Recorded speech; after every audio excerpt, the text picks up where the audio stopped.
नमस्कार साथियों, आपका हमारे यूट्यूब चैनल पर एक बार फिर से स्वागत है। और आज का हमारा टॉपिक है फिश प्रिजर्वेशन, जिसमें हम देखेंगे कि फिश को किस टाइप से प्रिजर्व किया जाता है, संरक्षित किया जाता है। फिर हम देखेंगे कि फिश किन कारणों से या किन रीजनों से स्पॉइल या खराब होती हैं, वो सड़ जाती हैं या खराब हो जाती हैं। ऐसे कौन से कारण होते हैं, हम उनके बारे में पढ़ेंगे। फिर हम देखेंगे कि प्रिजर्वेशन की कौन कौन से मेथड होते हैं जिनसे फिश को स्पॉइल होने से या खराब होने से बचाया जाता है, वो हम क्वेश्चन में देखेंगे। तो आज का टॉपिक हम स्टार्ट करते हैं। और टॉपिक स्टार्ट करने से पहले अगर आपने अभी तक चैनल को सब्सक्राइब नहीं किया है तो चैनल को सब्सक्राइब कर दें, बेल आइकन प्रेस कर दें, जिससे आपके पास वीडियो का नोटिफिकेशन टाइम से आ जाए। तो आज का टॉपिक हम स्टार्ट करते हैं। आज का हमारा क्वेश्चन का सबसे पहला और मेन हेडिंग है फिश प्रिजर्वेशन। फिश प्रिजर्वेशन में फिश को डिफरेंट मेथड से प्रिजर्व किया जाता है जिससे वो स्पॉइल या खराब ना हो। देखते हैं क्वेश्चन के लिए। Introduction. Fish preservation commercial fishery का एक इम्पोर्टेंट पार्ट है। जो फिश प्रिजर्वेशन है वो कॉमर्शियल लेवल पर फिशरी कल्चर में एक इम्पोर्टेंट रोल प्ले करता है, जिससे जो फिश कैप्चर की जाती हैं लार्ज क्वांटिटी में, उन्हें स्पॉइल होने से क्या करता है, बचाता है, उन्हें प्रिजर्व करता है। आगे देखते हैं। फिशेज को एक लॉन्ग टाइम के लिए मिनिमम लॉस ऑफ टेस्ट, जो फिश हैं जो कैप्चर हुई हैं उनकी minimum loss of taste, odour, flavour, nutritive value तथा डाइजेस्टिबिलिटी के लिए सेफ रखा जाता है प्रिजर्वेशन की प्रोसेस में, जिससे वो खराब नहीं होती, उनका जो टेस्ट है वो खराब नहीं होता है, उनका जो फ्लेवर है वो बना रहता है, और जिसमें जो न्यूट्रिटिव वैल्यू या न्यूट्रिटिव सब्सटेंस या एलिमेंट होते हैं वो भी सेफ रहते हैं। आगे देखते हैं। Peak period. पीक पीरियड वह पीरियड होता है जिसमें जो फिश होती हैं उनकी क्वांटिटी लार्ज हो जाती है पॉन्ड में, और उनका कैप्चर भी क्या होता है, लार्ज अमाउंट में या क्वांटिटी में किया जाता है। पीक पीरियड के दौरान फिशेज की लार्ज क्वांटिटी कैप्चर की जाती है। बहुत सारी फिशेज को कैप्चर किया जाता है, उन्हें एक साथ हम सेल नहीं कर सकते, या जो कल्चर करते हैं वो सेल नहीं कर सकते, इसीलिए उन्हें क्या किया जाता है, प्रिजर्व किया जाता है, जिससे वो स्पॉइल या खराब ना हो। यदि इनका प्रॉपर प्रिजर्वेशन ना किया जाए तो ये फिशेज स्पॉइल होने लगती हैं। जो लार्ज क्वांटिटी कैप्चर की है फिश की, अगर उसे हम या जो कल्चर करते हैं वो प्रिजर्व नहीं करें उन फिशेज को, तो क्या होने लगती है, वो फिश स्पॉइल होने लगती है या खराब होने लगती हैं। फिशेज में प्रेजेंट मॉइस्चर तथा टेम्परेचर इसे क्विकली डिटेरियोरेट करने लगता है। जो फिश में प्रेजेंट मॉइस्चर होता है, नमी होती है, उसका टेम्परेचर होता है, जब फिश डेथ हो जाती है तो वो क्या करने लगता है, उसे डिटेरियोरेट या सड़ाने लगता है या स्पॉइल करने लगता है। Land fishes more than 8 hours में रिपीटली डिकम्पोज होना स्टार्ट कर देती हैं। जब फिशेज को एक्वाटिक रीजन से कैप्चर कर लिया जाता है, जब वो उनकी डेथ हो जाती है और लैंड सरफेस पर होती हैं, पानी से बाहर होती हैं, तो लगभग 8 घंटे में उनमें डिकम्पोजन है, स्पॉइलनेस है, वो स्टार्ट हो जाती है, फास्टली स्टार्ट हो जाती है।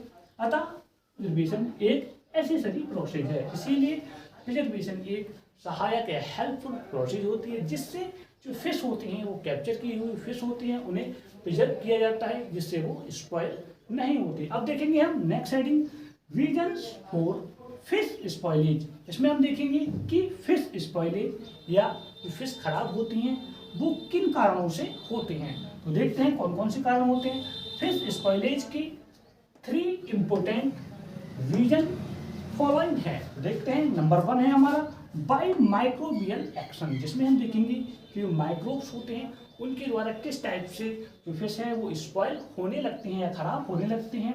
नंबर 2 है बाय एंजाइमेटिक एक्शन, जिसमें हम देखेंगे एंजाइम कौन कौन से पार्टिसिपेट करते हैं फिश को स्पॉइल करने में या खराब करने में। 3 है हमारा बाय केमिकल एक्शन, जिसमें हम केमिकल की हेल्प से देखेंगे किस टाइप से फिश स्पॉइल होती हैं। तो देखते हैं। नंबर 1 हेडिंग हमारा बाय माइक्रोबियल एक्शन, इसे ही हम हेडिंग बना लेते हैं। देखते हैं इसमें मेनली बैक्टीरियल एक्शन द्वारा स्पॉइलेज स्टार्ट होता है। जैसे बैक्टीरिया के द्वारा ही ज़्यादातर जो फिशेज हैं वो क्या होती, खराब होती, स्पॉइल होती हैं। ये फिशेज की बॉडी में ऑलरेडी प्रेजेंट होते हैं, हर जगह पर जो बैक्टीरिया हैं वो प्रेजेंट होते हैं। ऐसे ही फिश की बॉडी पर भी जो बैक्टीरिया होते हैं ऑलरेडी प्रेजेंट होते हैं, क्योंकि फिश फ्लैश में बैक्टीरियल डेवलपमेंट के लिए सुटेबल मॉइस्चर लगभग 75 से 80% तक प्रेजेंट होता है।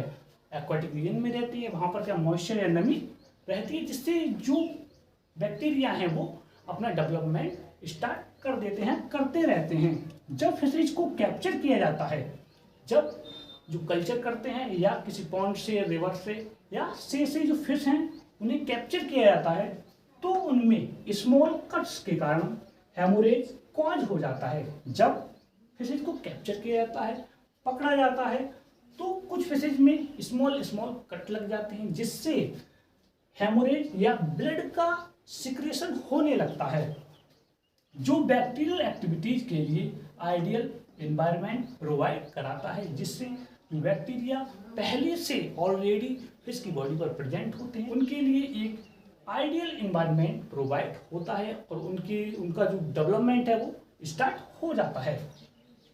फिश फ्लैश में प्रोटीन प्रोटोलाइटिक माइक्रोब्स द्वारा डिग्रेड होते हैं। जो फिश में या फिश के फ्लैश में प्रोटीन पाई जाती है, उसे प्रोटोलाइटिक माइक्रोब्स द्वारा जो प्रोटीन का करते हैं डिग्रेड कर देते हैं, प्रोटीन को डिग्रेड कर देते हैं। आगे देखते हैं, फॉर एग्जांपल देखते हैं कौन कौन से ऐसे बैक्टीरिया होते हैं। स्यूडोमोनास, माइक्रोकोकस एंड बेसिलस, इस टाइप के जो होते हैं बैक्टीरिया होते हैं, जो प्रोटीन को कर देते हैं, डिग्रेड करते हैं, क्योंकि ये प्रोटीज नाम का एंजाइम को क्या करता है, रिलीज करते हैं, जो प्रोटीन क्या करता है, डाइजेशन करता है।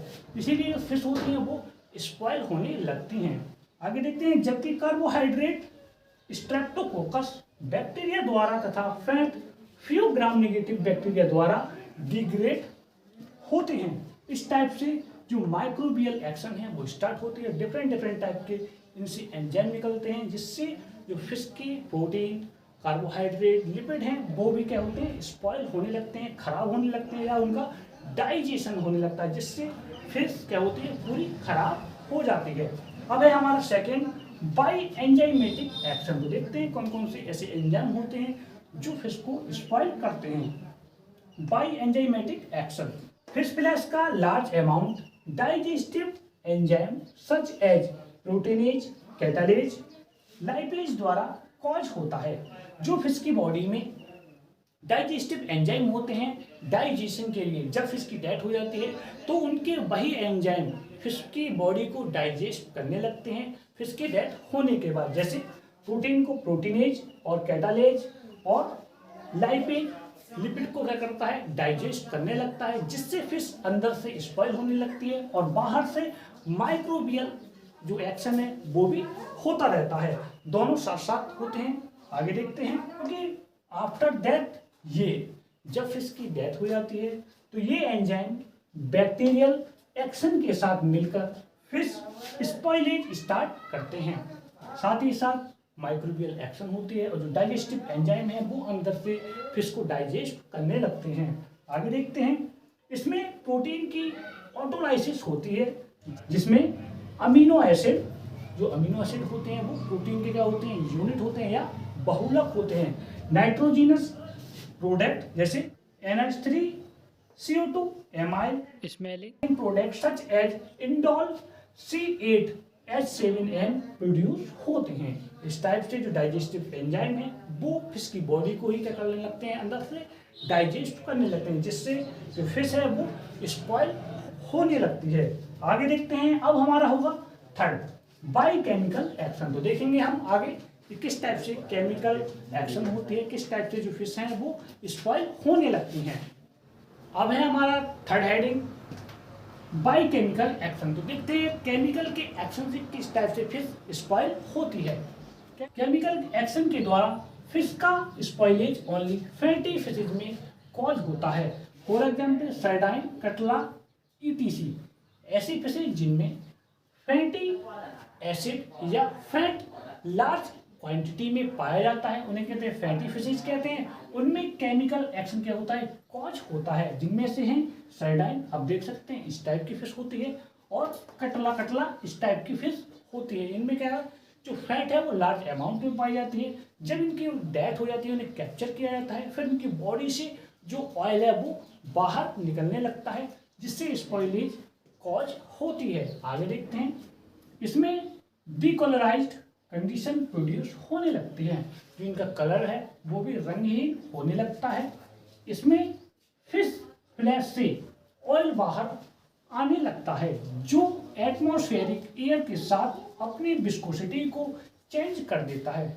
जैसे ही फिश की डेथ होती है, कुछ टाइम बीत जाता है और इनकी बॉडी से जो ऑयल है वो बाहर आने लगता है, और जो ऑयल एटमॉस्फेरिक एयर के साथ क्या करता है, रिएक्शन करता है, जिससे जो ऑयल की विस्कोसिटी होती है, श्यानता होती है, वो क्या होती है, चेंज हो जाती है और चिपचिपा या गाढ़ा हो जाता है, और जो फिश है वो स्पॉइल होने लगती है।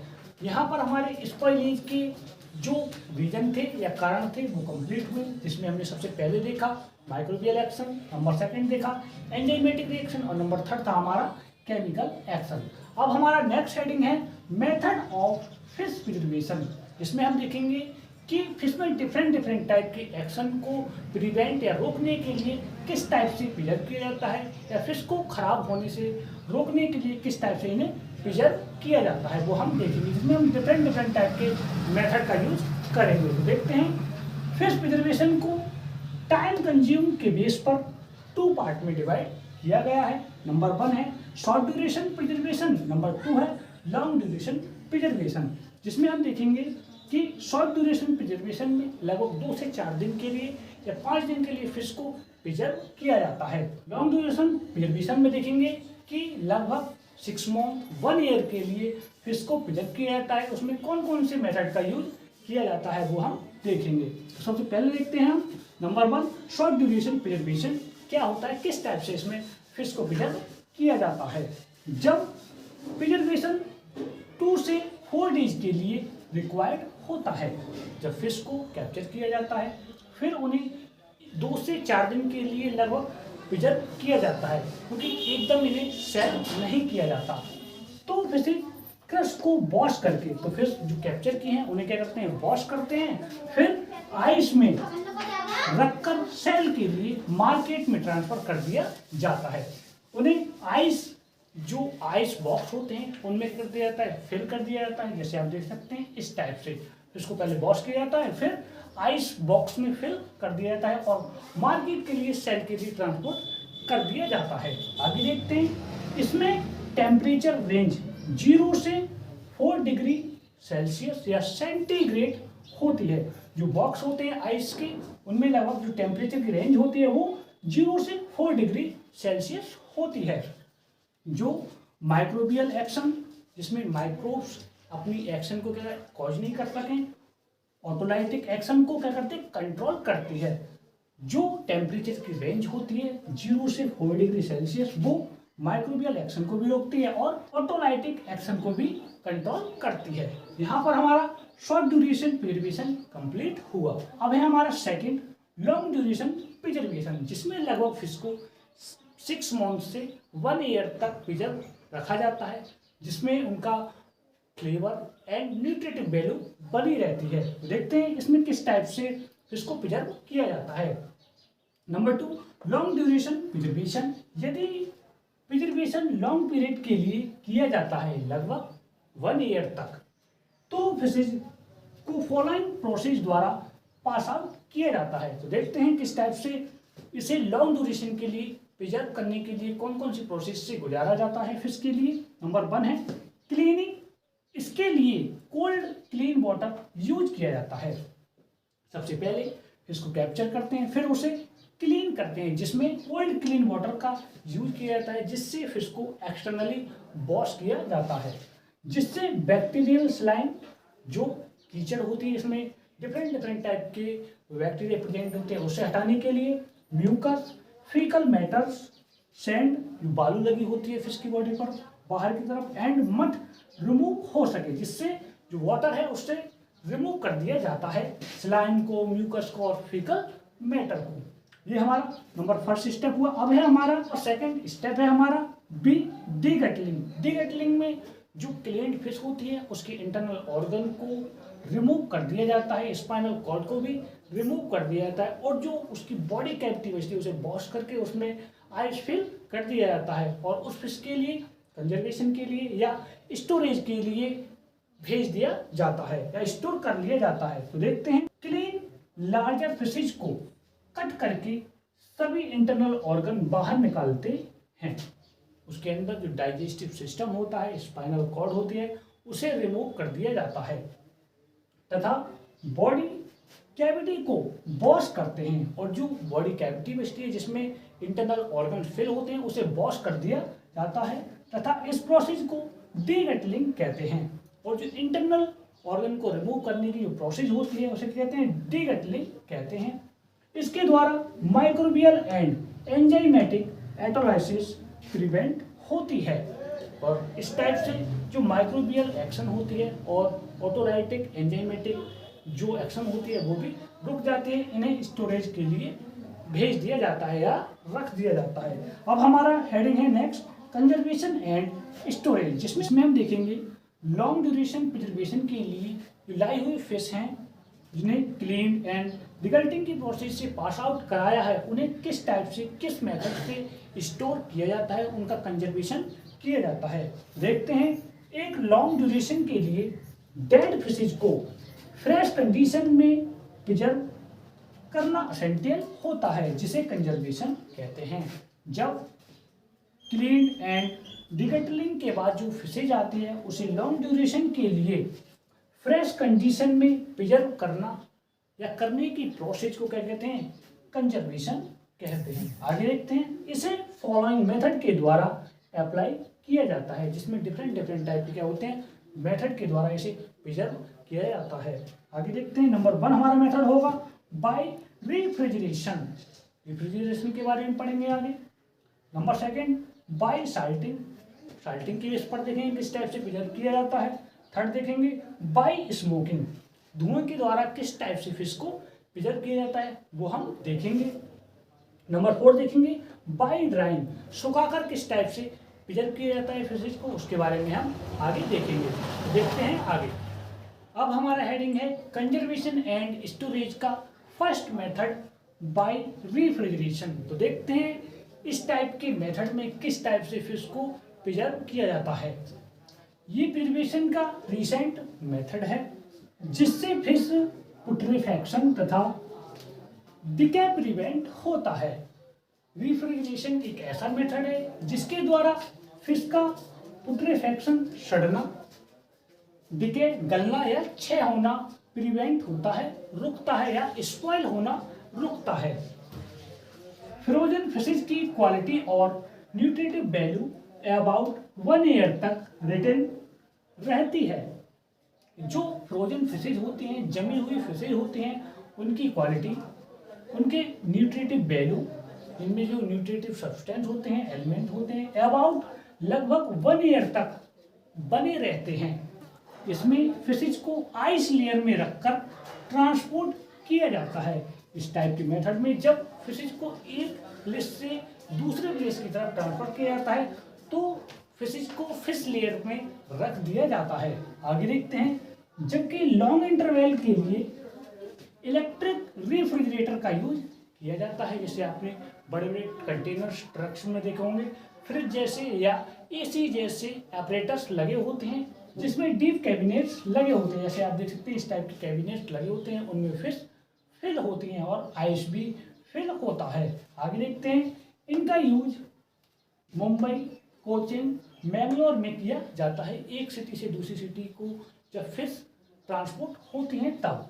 इसमें टेम्परेचर लगभग 0 डिग्री सेल्सियस सेंटीग्रेड होता है।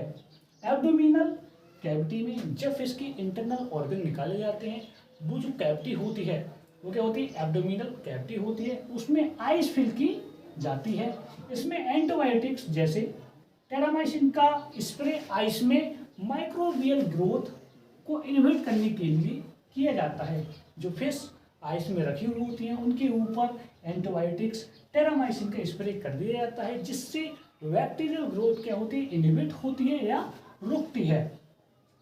रेफ्रिजरेशन को 2 पार्ट में डिवाइड किया जाता है, वो हम आगे देखते हैं। नंबर ए है हमारा डीप फ्रीजिंग। तो देखते हैं डीप फ्रीजिंग की किस टाइप की प्रोसेस होती है। इसमें फिश की गटलिंग करके 13 मिनट्स की क्विक फ्रीजिंग के बाद 3 से 72 आवर्स के लिए स्लो फ्रीजिंग में आइस तथा साल्ट के साथ रख देते हैं। जब डीप फ्रीजिंग करते हैं तो सबसे पहले जो फिश है उसकी गटलिंग करते हैं। गटलिंग में हम इंटरनल ऑर्गन को क्या कर देते हैं, रिमूव कर देते हैं, और जो कैविटी होती है उसे भी वॉश कर देते हैं जिसमें इंटरनल ऑर्गन फिल होते हैं फिश के। फिर इसे सबसे पहले जो फिश है उसे 30 मिनट की क्विक फ्रीजिंग करते हैं। फिर उसके बाद लगभग 3 से 72 आवर के लिए स्लो फ्रीजिंग पर उसमें आइस और सॉल्ट को मिलाकर रख देते हैं। आगे देखते हैं, सॉल्ट का एडिशन इसके टेम्परेचर को -1 डिग्री सेल्सियस से -18 डिग्री सेल्सियस कर देता है। साल्ट इसीलिए ऐड किया जाता है जिससे जो फ्रीजिंग पॉइंट है वो माइनस में पहुंच जाता है। आगे देखते हैं, डीप फ्रीजिंग के द्वारा fish flavour slight damage taste of prevent किया जाता है। इसके कलर तथा फ्लेवर को बचाने के लिए ग्लेजिंग में प्रिजर्व किया जाता है। जो फिश होती हैं उनके कलर एंड फ्लेवर को बचाने के लिए ग्लेजिंग, एक गिलास के बने हुए क्या होते हैं, चैम्बर होते हैं, उसमें जो फिश है उन्हें रखा जाता है, प्रिजर्व किया जाता है। हमारा फर्स्ट पार्ट भी कंप्लीट हुआ डीप फ्रीजिंग रेफ्रिजरेशन का। अब है हमारा डीप फ्रीज ड्राइंग। तो देखते हैं फ्रीज ड्राइंग में किस टाइप से फिश को पहले फ्रीज किया जाता है, फिर ड्राई करके उन्हें पैक कर दिया जाता है। ये एक कॉस्टली लेबोरियस प्रोसेस है, एक महंगी प्रोसेस है। इसमें पहले फिशेज को फ्रीज किया जाता है। सबसे पहले जो फिश है उसे जमाया जाता है, उसके बाद फ्लेवर, कलर तथा न्यूट्रिटिव वैल्यू को मेंटेन करने के लिए फर्स्टली -20 डिग्री सेल्सियस पर फ्रीजिंग चैम्बर में रखा जाता है। इसका जो कलर है, न्यूट्रिटिव वैल्यू है और फ्लेवर है उसे बचाने के लिए सबसे पहले जो फिश है उसे -20 डिग्री पर क्या कहता है, फ्रीज कर दिया जाता है। इसके बाद फिश को ट्रे में रखकर जो -20 डिग्री के बाद जो फिश है उसे ट्रे में रखा जाता है। फिर उसे हीटिंग प्लेट में एक वैक्यूम के अंदर ट्रांसफर कर दिया जाता है। जो फिश है उसे एक ट्रे में रख देते हैं और हीटिंग प्लेट्स होती है जो क्या होती है, गर्म होती है, और एक वैक्यूम चैम्बर के अंदर ट्रांसफर कर दिया जाता है, जिससे फिश में जो आउटर साइड या एक्सटर्नल साइड पर जो मॉइस्चर होती है वो ड्राई हो जाती है, सूख जाती है। आगे देखते हैं, कर दिया जाता है जिससे फिश ड्राई हो जाती है और जो फिश है वो कंप्लीटली सूख जाती है। जिन्हें एसी रूम में, एयर कंडीशन रूम होते हैं, उनमें पैक्ड किया जाता है। तो आपको समझ आया होगा कि फ्रीज ड्राइंग किस टाइप से होती है। उसे सबसे पहले -20 डिग्री पर क्या किया जाता है, फ्रीज किया जाता है। फिर उसे हीटिंग प्लेट पर एक वैक्यूम में ट्रांसफर कर दिया जाता है और जो फिश है वो ड्राई हो जाती है, फिर उसे पैक कर दिया जाता है। अब है हमारा main heading second, by salting. अब देखेंगे बाई साल्टिंग से किस टाइप से फिश को प्रिजर्व किया जाता है।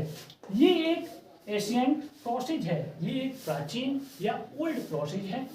इसमें NaCl, सोडियम क्लोराइड या नमक या सॉल्ट सॉल्यूशन के साथ फिश को ट्रीट किया जाता है, जो डिहाइड्रेशन द्वारा माइक्रोब्स को किल कर देता है।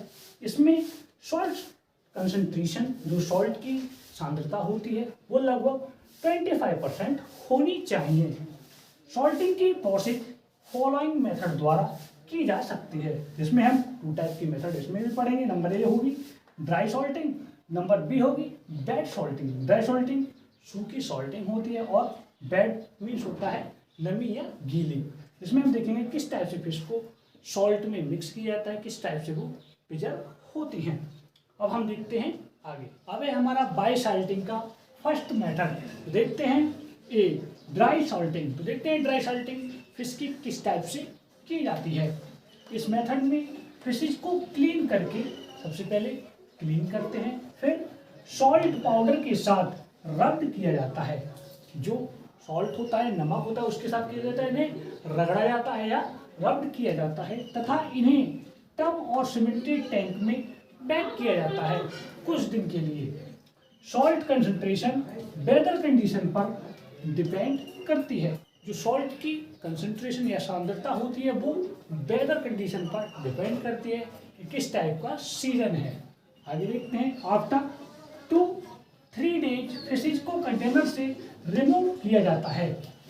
जो फिश टब और सीमेंटेड टैंक में पैक्ड होती हैं उन्हें 2 से 3 दिन बाद रिमूव कर दिया जाता है उन कंटेनर से और सनलाइट में 3 डेज के लिए ड्राई किया जाता है और सनलाइट या धूप में उन्हें सुखाने के लिए 3 दिन तक डाल दिया जाता है। इसका यूज मोस्टली आंध्र प्रदेश में किया जाता है। ऐसी फिशेज इंफीरियर क्वालिटी की होती हैं, लो क्वालिटी की होती हैं, लेकिन पुअर क्लासेस के लिए गुड मार्केटिंग वैल्यू की होती हैं। ये हमारा फर्स्ट स्टेप कंप्लीट हुआ बाय सॉल्टिंग का, जिसमें हमने देखा कि पहले जो फिश हैं उन्हें सॉल्टिंग की जाती है उनकी टब एंड सीमेंटेड कंटेनर में, फिर उन्हें सनलाइट में ड्राई या सुखाया जाता है। जब फिश की सॉल्टिंग की जाती है तो फिश की जो सेल्स होती हैं और जो उन पर लगे बैक्टीरिया होते हैं उनकी जो सेल होती हैं वो क्या होती हैं, प्लाज्मोलाइट हो जाती हैं। जब कंसंट्रेटेड वाटर फिश की सेल एंड बैक्टीरिया की सेल्स में फिल होता है तो जो बैक्टीरिया की सेल्स में प्लाज्मा होता है, वाटर होता है, वो आउटसाइड रिमूव हो जाता है और उसकी सेल प्लाज्मोलाइज्ड हो जाती हैं। आगे देखते हैं, सेकंड मेथड है हमारा बाय सॉल्टिंग का, बेड सॉल्टिंग। बेड मीन्स होता है गीला, यहाँ पर था ड्राई सूखा। तो देखते हैं इस टाइप की सॉल्टिंग कैसे की जाती है फिश की। इसमें फिशेज को क्लीन करके कंसंट्रेटेड सॉल्ट सॉल्यूशन में रख देते हैं। इसका यूज सैल्मन, सील फिशेज को प्रिजर्व करने के लिए किया जाता है। सैल्मन क्या होती है, माइग्रेटरी फिशेज होती है। इसमें फिश की बॉडी पर डीप कट लगाए जाते हैं, उन्हें जगह जगह से कट कर दिया जाता है जिससे जो सॉल्ट सॉल्यूशन है वो उसकी बॉडी में अच्छी तरह से पेनिट्रेट हो सके। आगे देखते हैं, जिससे सॉल्ट बॉडी को पेनिट्रेट कर सके। अब फिशेज को सीमेंटेड फ्लोर पर स्टोर किया जाता है तथा 7 से 10 डेज के लिए अनडिस्टर्ब छोड़ दिया जाता है। ऐसे ही एक रूम में फ्लोर पर रख दिया था, उन्हें लगभग 7 से 10 दिन तक उन्हें डिस्टर्ब नहीं किया जाता, ऐसे ही छोड़ दिया जाता है जिससे सॉल्टी वाटर ड्रेन होता है। उनसे सॉल्टी वाटर क्या होता है, ड्रेन होने लगता है। अब ये फिशेज विदाउट ड्राइंग के मार्केटिंग में विदाउट ड्राइंग की सेल की जाती हैं। इन्हें सुखाया नहीं जाता है, ऐसे ही सॉल्ट लगा होता है, इनमें से सॉल्ट वाटर भी निकल रहा होता है और उन्हें मार्केटिंग में क्या कहते हैं, सेल कर दिया जाता है। इसीलिए से क्या कहते हैं, बेड सॉल्टिंग कहते हैं। यहाँ पर हमारा सेकेंड के दोनों जो मेथड थे वो कंप्लीट हुए। अब है हमारा main heading third, by smoking. तो देखेंगे बाय स्मोकिंग की मेथड से किस टाइप से फिश को प्रिजर्व किया जाता है। स्मोक्ड फिशेज का यूज वेस्टर्न कंट्री जैसे नॉर्वे तथा स्वीडन में किया जाता है। जो स्मोक मेथड होता है जिससे फिश को प्रिजर्व किया जाता है, इस टाइप का मेथड ज़्यादातर वेस्टर्न कंट्रीज नॉर्वे और स्वीडन में किया जाता है। आगे देखते हैं, क्योंकि peculiar smoke flavour Indian fish eater द्वारा नहीं खाया जाता है, क्योंकि जो विशेष टाइप का स्मोक फ्लेवर होता है वो हमारे इंडिया में रहने वाले फिश ईटर होते हैं उनके द्वारा ज़्यादा नहीं खाया जाता। हाउएवर, हालांकि चेन्नई में इसकी स्मॉल क्वांटिटी का यूज किया जाता है।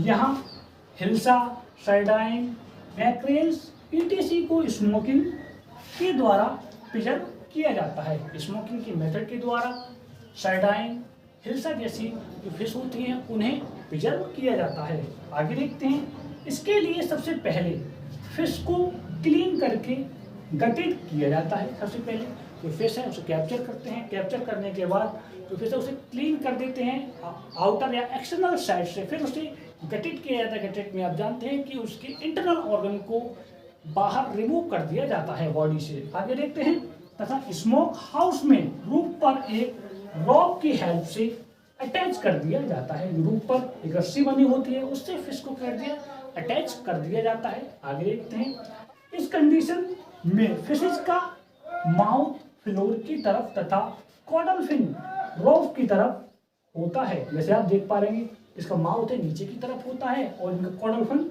ऊपर की तरफ होता है। अब फ्लोर पर वुड की हेल्प से फायर जलाई जाती है।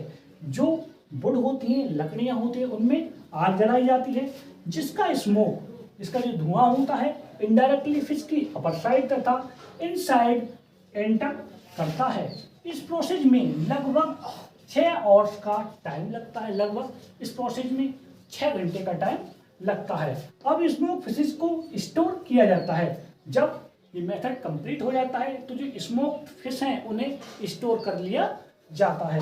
आगे देखते हैं, स्मोकिंग के द्वारा एडिशनल मॉइस्चर रिमूव होता है। जो फिश में मॉइस्चर या नमी होती है, जैसे ही स्मोक के कांटेक्ट में आता है वो नमी या मॉइस्चर रिमूव हो जाती है तथा फिश फ्लैश का फ्लेवर इंक्रीज होता है। और जो फिश का फ्लैश होता है उसका जो फ्लेवर होता है वो भी इंक्रीज या बढ़ जाता है। स्मोक में प्रिजर्वेटिव इफेक्ट पाए जाते हैं, जिनमें फिनोलिक कंपोनेंट पाया जाता है। क्या पाया जाता है? फिनोलिक कंपोनेंट पाया जाता है, जिसमें क्या होते हैं? प्रिजर्वेटिव कंपोनेंट होते हैं, जो फिश को स्पॉइल होने से या खराब होने से बचाता है, जो उसे डिस्ट्रॉय होने से बचाता है।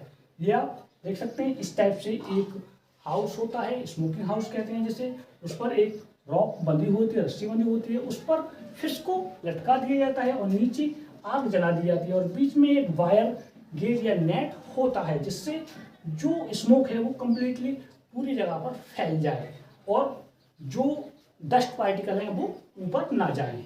यहाँ पर हमारे 3 जो मेथड थे वो कंप्लीट हुए। अब हमारा बचा है लास्ट मेथड, बाय ड्राइंग। तो देखते हैं आगे।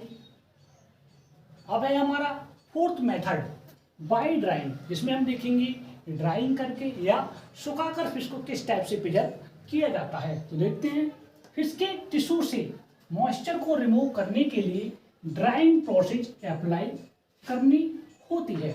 फिश की सेल्स में प्लाज्मा वाटर होता है, टिश्यू में मॉइस्चर होता है या नमी होती है, जो प्लाज्मा और वाटर के कारण होती है। उसे रिमूव करने के लिए ड्राइंग प्रोसेस को क्या किया जाता है? अप्लाई किया जाता है, जिससे बैक्टीरियल तथा माइक्रोबियल पुट्रेफैक्शन प्रिवेंट हो जाता है। जो माइक्रोबियल एक्शन होती है, सड़न होती है, वो क्या होती है? रुक जाती है जब फिश सूख जाती है कंप्लीटली। जब मॉइस्चर कंटेंट 10 से 20% रिड्यूज होता है, तब फिश को स्पॉइल होने से बचाने के लिए ड्राई कंडीशन में स्टोर करना पड़ता है। इसके लिए सन ड्राइंग का यूज किया जाता है या सनलाइट का यूज किया जाता है। सनलाइट की प्रेजेंस में जो फिश है उन्हें सुखाया जाता है।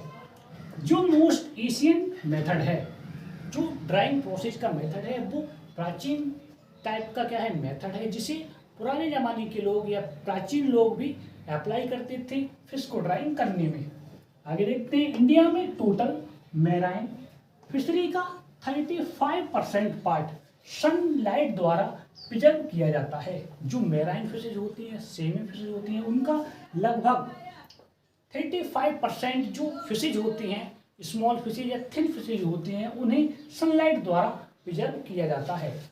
स्मॉल मैराइन फिशेज जैसे रॉबिन फिशेज को 6 सैंडी बीच पर सेपरेट करके सन ड्राई किया जाता है। रॉबिन फिशेज क्या होती है? पतली होती है, जैसे आप देख सकते हैं इस टाइप की होती है, जैसे सी सैंडी बीच जो समुद्र के किनारों पर क्या किया जाता है? उन्हें सेपरेट करके सनलाइट की प्रेजेंस में या सन ड्राई किया जाता है। जैसे आप देख सकते हैं इस टाइप से फिश को सी सैंडी बीच पर या समुद्र के किनारों पर फैला दिया जाता है और उन्हें सुखाया जाता है। इसके लिए पाल्म लीफ या डिफरेंट टाइप ऑफ मैट्स का यूज किया जाता है। जो चटाई होती है उन्हें बिछा दिया जाता है या पाल्म लीव्स बिछा दी जाती है। जैसे आप देख सकते हैं इस टाइप का पाल्म का क्या होता है? ट्री होता है, उसके लिए बिछा दी जाती हैं। तथा कुछ फिशेज को रॉक पर अटैच करके सनलाइट में ड्राई किया जाता है तथा कुछ ऐसी स्मॉल फिशेज होती हैं उन्हें तार में या रस्सी में बांधकर या उससे अटैच करके सनलाइट में सुखाने के लिए छोड़ दिया जाता है, जैसे कपड़े सुखाते हैं।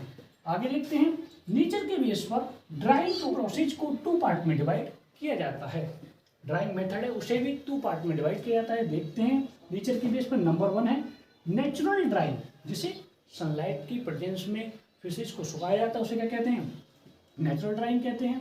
और नंबर बी है हमारा आर्टिफिशियल ड्राइंग, जिसमें मशीन की हेल्प ली जाती है, आर्टिफिशियल फॉर्म में फिश को ड्राई किया जाता है। तो देखते हैं सबसे पहले नंबर ए, नेचुरल ड्राइंग क्या होती है। इस प्रोसेस में कैप्चर्ड फिशेज को क्लीन करके सनशाइन में ड्राई किया जाता है। जो पकड़ी हुई फिशेज होती हैं उन्हें साफ किया जाता है, क्लीन किया जाता है, फिर सनशाइन या सनलाइट में ड्राई किया जाता है, जिसे सन ड्राई कहते हैं। लेकिन ये प्रिजर्वेशन की आइडियल डिवाइस नहीं होती, क्योंकि देखते हैं, क्योंकि ये unhygienic, slow, more time consuming process है। ये अनहाइजेनिक, इसमें जो फिशेज हैं वो मैली हो जाती हैं, स्लो, धीमी प्रोसेस है, और मोर टाइम कंज्यूमिंग प्रोसेस है, और इसमें जो टाइम है वो बहुत ही ज़्यादा कंज्यूम होता है, वेस्ट होता है। इसमें ड्राइंग करने के बाद भी स्पॉइलेज तथा पुट्रीफैक्शन का डेंजर बना रहता है।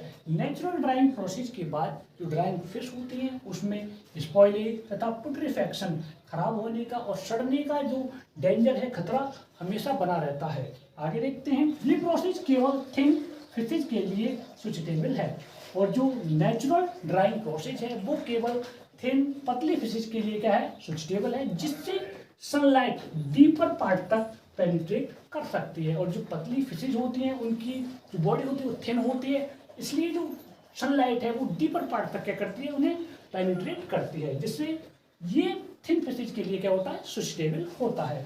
अब देखते हैं हम नेक्स्ट मेथड नंबर बी है आर्टिफिशियल ड्राइंग। तो देखते हैं आर्टिफिशियल ड्राइंग में किस टाइप से फिश को प्रिजर्व किया जाता है, उसे ड्राई किया जाता है। इसमें डेड फिशेज को क्लीन, गटेड करके विसरल स्पाइनल कॉर्ड को रिमूव कर दिया जाता है। जो डेड फिशेज होती हैं उन्हें क्लीन किया जाता है, साफ किया जाता है, फिर उन्हें गटेड करके उनके जो इंटरनल ऑर्गन हैं उन्हें रिमूव कर दिया जाता है। इसके बाद उन्हें मैकेनिकल वॉश्ड तथा ड्राई किया जाता है। जो गटेड फिश होती हैं उन्हें मशीनों की हेल्प से धोया जाता है या वॉश किया जाता है, और मशीनों की हेल्प से ही उन्हें ड्राई किया जाता है। यहाँ पर सनलाइट या सन ड्राई नहीं किया जाता है।